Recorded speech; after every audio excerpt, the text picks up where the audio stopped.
ఇంతకు ముందు పార్ట్‌లో మనం అడ్డుతెరలని ఎలా రెడీ చేసాము అన్నది చూసాం కదా! రెండో అడ్డుతెరలు ఏంటని కన్‌ఫ్యూజ్ అవ్వకండి. ఆర్డర్ పైన ఇది వేరే వాళ్ళ కోసం తయారు చేశాను. నెక్స్ట్ బ్యాలెన్స్ ఉన్నవేంటంటే ఉంగరాల బిందె, ఇంకా కాళ్ళు కడిగే పళ్ళెం, చెంబు, గరిక ముంతలు, కొబ్బరి బోండాలు, ఇంకా కొబ్బరి చిప్పలు అంటే తలంబ్రాల కొబ్బరి చిప్పలు వీటన్నిటికి డెకరేట్ చేయడం కోసం ముందుగా గోల్డ్ పెయింట్ అయితే వేస్తున్నాము. సింగిల్ లేయర్ పెయింటింగ్ వేయడం అయితే సరిపోదు. డబుల్ ఆర్ త్రిబుల్ లేయర్ కంపల్సరీగా వేయాలి. ఈ వీడియో చూసిన తర్వాత ఆటోమేటిక్‌గా మీరు ఏ పెయింట్ యూజ్ చేశారు అని అడుగుతారు కదా! అందుకని ముందుగానే చూపిస్తున్నాను. ఈ పెయింట్ వచ్చేసి అంబర్ వాళ్ళది 24 క్యారెట్ గోల్డ్ పేస్ట్. దీని కాస్ట్ వచ్చి 360 వరకు ఉంది. 200 ml క్వాంటిటీ అన్నమాట. పెయింట్ డ్రై అయిన తర్వాత డెకరేటివ్ థింగ్స్ అయితే నేను విజయవాడ వన్ టౌన్ లో షాప్ చేశాను అనేది అంతకుముందు పార్ట్స్ లో చూసాం కదా, అవన్నీ యూజ్ చేసి ఇప్పుడు వీటిని డెకరేట్ చేస్తున్నాను. నేను పళ్ళని తీసుకున్నాను, మా చెల్లేమో చెంబు తీసుకుని ఇలా చెరకొక ఐటమ్ ని డెకరేట్ చేస్తూ వచ్చాము. ఇద్దరం చెరకో పని చేస్తూ వర్క్ చేసినా సరే మాకు టైం సరిపోలేదు. ఇంకా నెక్స్ట్ డే పెళ్లి కూతుర్ని చేయడం. ఆ పెళ్లి కూతుర్ని చేసిన తర్వాత కూడా కాస్త బ్యాలెన్స్ ఉంది వర్క్, అవి ఫినిష్ చేస్తున్నాం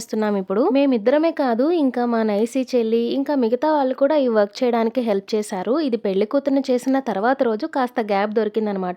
మే 9th పెళ్లి కాబట్టి 8th ఖాళీనే. ఆ ఖాళీ ఉన్న రోజులో అందరం కలిసి ఇలా మిగిలిన వర్క్ అంతా ఫినిష్ చేసుకున్నాము. పెళ్లికి యూజ్ చేసే 2 కొబ్బరి బొండాలు కూడా మేమే రెడీ చేసాం, కానీ అవి వీడియోస్ తీయడం అయితే కుదరలేదు హడావిడిలో. బింది పైన స్వస్తిక్ డిజైన్ కూడా వేసాము, కానీ హడావిడిలో అది అటు తిరిగి ఉంది. ఇంకా ఈ గరిక ముంతలు కూడా మేమే డెకరేట్ చేసుకున్నాము. ఇంతటితో అయిపోలేదు. నెక్స్ట్ వీడియోస్ లో పెళ్లి కూతుర్ని ఎలా చేశారు, ఇంకా హల్దీలో మేము ఎలా ఎంజాయ్ చేసాం అనేది కూడా అప్కమింగ్ పార్ట్స్ లో చూద్దాము. Stay tune. Thanks for watching.